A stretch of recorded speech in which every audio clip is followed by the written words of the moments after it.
If you've played Geometry Dash since Update 2.2, you're probably familiar with the tower. It's an official collection of 4 short platformer levels that teach you how the mode works while providing some inspiration for creators. And you probably beat it in a single afternoon and then forgot about it.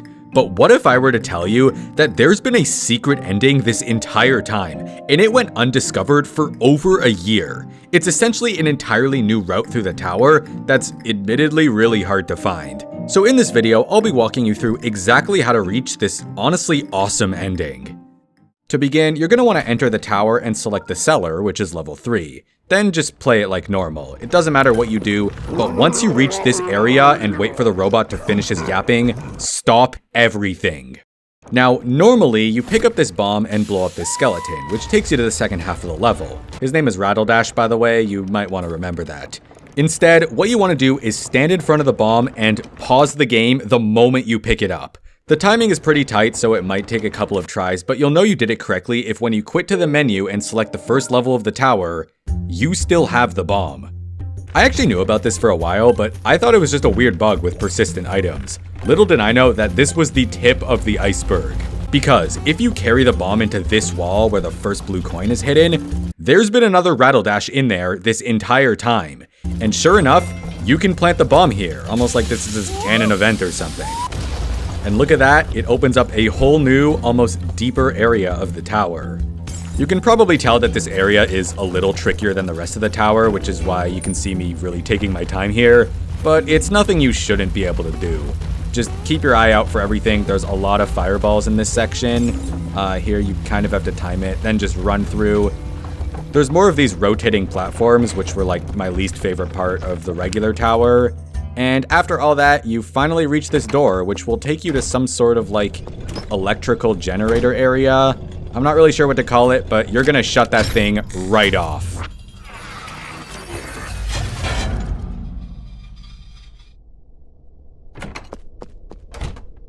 And now, you just backtrack all the way to the normal part of the tower. And since the power is shut off now, there's basically no movement or obstacles, so it's significantly easier. Just keep going this way, you can fully drop down that area and head to the right. And now that we're out of there, just go ahead and finish the level like normal. Well, I don't know if you can call this normal, but you know what I mean. Everything is powered off, but just go to where the tower normally ends. I don't know why, I feel like this long stretch here is so much creepier when there's just nothing. Also, you'll notice there's no robot that scans you anymore, which technically means that you were never flagged as an intruder. So you can just keep heading all the way to the right since there's literally nobody to stop you, and here again, you keep going. Over here it splits into 2 paths, but really the only way you can go is down, and it looks a lot like it just takes you to the sewers anyways. But it should be pretty clear at this point that things are very different, and you're now fully locked into this route. Next, you're obviously going to want to enter the sewers, and you'll notice that you start up here instead. But other than that, everything else is mostly the same, and you can just play through the level as normal. And once you reach the elevator room, you can just hit the switch and... Fire in the hole!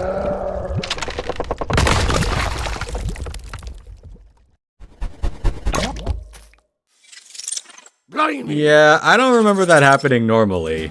So this is like a deeper part of the sewers, I guess. The section is pretty long, but it's not too difficult as long as you take your time. I kind of like it though, because the normal sewers only has like 10 seconds of actual platforming before you reach the elevator section. Also, there's these funny pipes that I really like. I'm just wondering though, why was all this gameplay hidden behind the weirdest Easter egg ever? Like, was it an unfinished area that got cut for time? If you go down here, there's an extra checkpoint you can pick up, which is well worth it, because the checkpoints in this level are actually very spread out. You can see when I was recording this, I was kind of in a rush, but honestly, that's a pretty stupid idea because if you die, you get sent really far back. Also, you have to wait for a lot of platforms in this level, which is kind of annoying because there's already one really bad cycle in the sewers, and if you're a speedrunner, you know exactly what I'm talking about. So, who even knows how many this level has? Another checkpoint up there, definitely worth getting. Those pipes that shoot the sewer stuff, they are a lot harder than they look. Like this jump right here is way harder than it has any reason to be. Dude, I love those pipes so much. This is sort of the last stretch of the level, which isn't too bad. It takes you to this part over here where You have to start by going down to turn the platforms above back on because they were like malfunctioning. And then you go back around, follow through this way. I kind of like how there's no shortage of crates floating up and down in this level. And that's the end. You end on this sort of raft that floats down this way. And the reward for beating all this is another elevator. But this one actually works, and it doesn't actively try to kill you, so I really can't say anything bad about it. So not only do you come out as a robot, but you're also in this weird storage room, and there's a concerning amount of explosives which you can't actually do anything with. For some reason, the main exit is totally blocked off, so instead you're gonna head through this crawl space up here. And that's the second part of the route done. And obviously, it continues into the cellar. Right away, you get to skip the entire tower climbing part because you just pop out of that bomb thing and wait for it. A good day to you. How can I be of assistance? We got more Rattle Dash content. It's all come full circle. Also, that robot guy finally shut up because he isn't even powered on. Unfortunately, all you can really do here is interact with the bomb, and this time there's no way around it. But who knows, maybe something's different this time.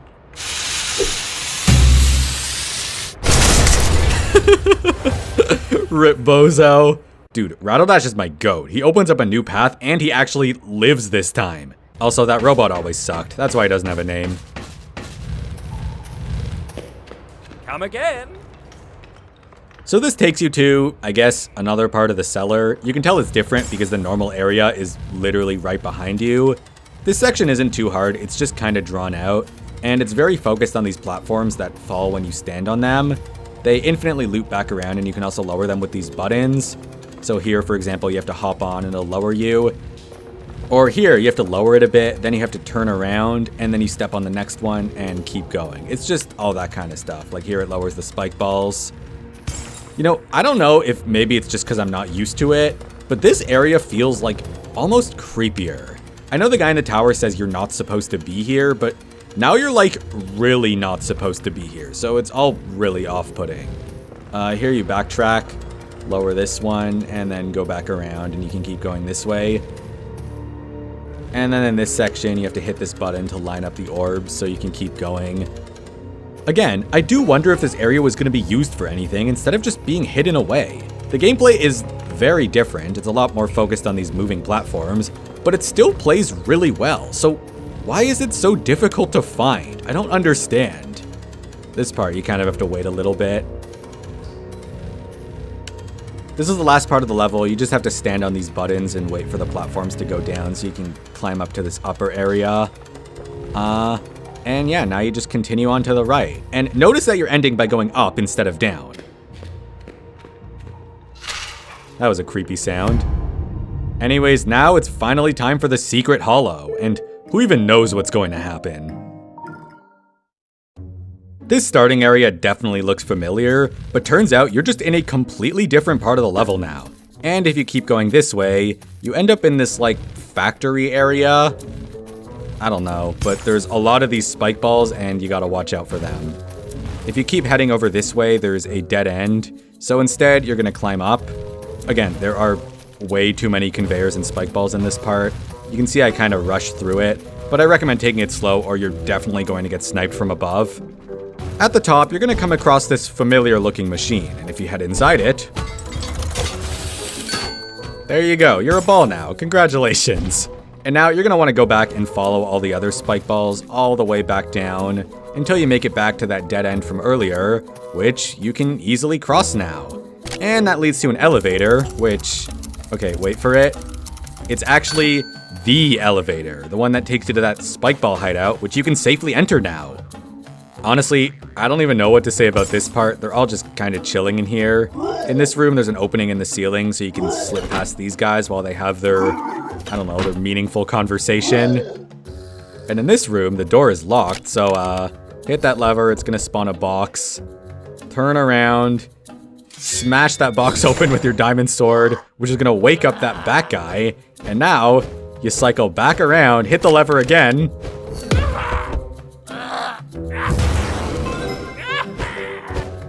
I love this part, it's so silly, just classic Rob Top humor. And now you can continue into this perfectly normal basement with nothing weird about it. Wait a second. Okay, so grab that jetpack and just make a break for it. Like, the second you slow down in this part, you're cooked. This is actually the first jetpack section in the tower, and I kind of like how it plays like a classic level.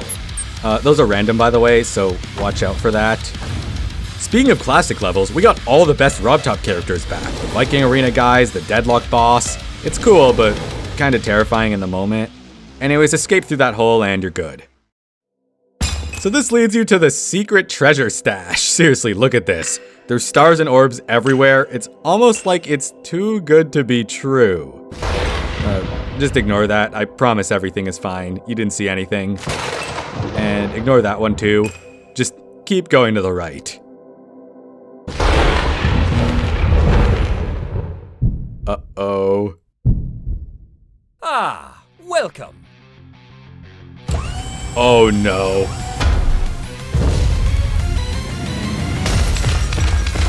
What? Did you really think there wouldn't be a boss fight at the end of this route? And it's against none other than Rattle Dash himself, who, as you can see, brought some friends along, and they're all just trying to destroy you.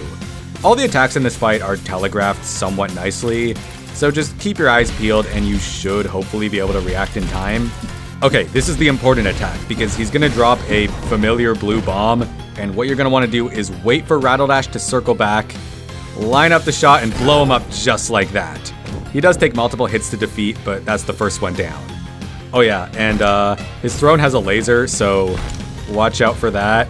It's pretty easy to dodge, but sometimes it gets combined with other attacks. And here's the next bomb attack. You can see I get into position and just kick it back up at him. But that's not the end of the fight, because now he comes back with a fan, and not only are you blown back by him, but there's also all these boxes and spikes falling from the sky. It's basically an auto-scroll section, and there's nothing you can do to speed it up. So just try your best to survive, look up in the corner, and you should be able to see what's coming next. And you do have a lot of time to react, so I recommend taking it slowly. Oh yeah, he drops a club step monster at the end, which is a very nice touch. And this is phase 2 of the fight, which is a robot section. And Rattle Dash is pretty angry now, so watch out. This is the spike ball attack. It's probably the easiest one. All the attacks in this phase are harder overall, but they're also a lot more controlled. Ooh, this is the skull attack. This is a cool one. And he drops those spikes sometimes, which are gonna sit around for a while, so be careful. I don't know where Rattle Dash got all this technology, but like, I always knew there was something up with him.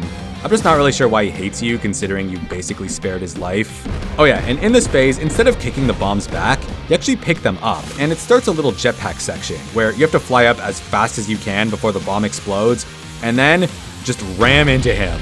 That's 1 hit down, 2 to go.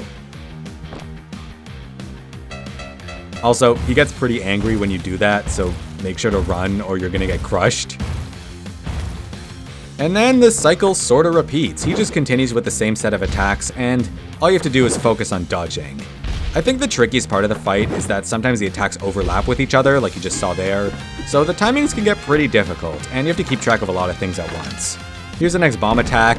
Again, just wait for the blue one, and this time it's a UFO section. So once again, fly up as fast as you can. The obstacles are a little harder, and you also kind of have to spam because it's UFO, and just like that. By the way, do you think Rattle Dash is the strongest character in Geometry Dash? Like, he's clearly really powerful and could probably take on the Cursed Thorn. Also, was he always a skeleton? Or did he used to be something greater? And where did he get that rocket-powered throne in the first place? I don't know. Personally, I think Rattle Dash is just Rattle Dash. He makes his own rules. Okay, here's the final bomb section. This is definitely the hardest one, and it's even more terrifying when you're carrying a bomb that's about to explode. Also, he was waiting for you this time, so now you have to finish the rest of the chase on foot. And trust me, you do not have much time here, so just climb as fast as possible. Don't fall, just keep going, come on, come on, come on, go, go, go, go, go, go, go, and...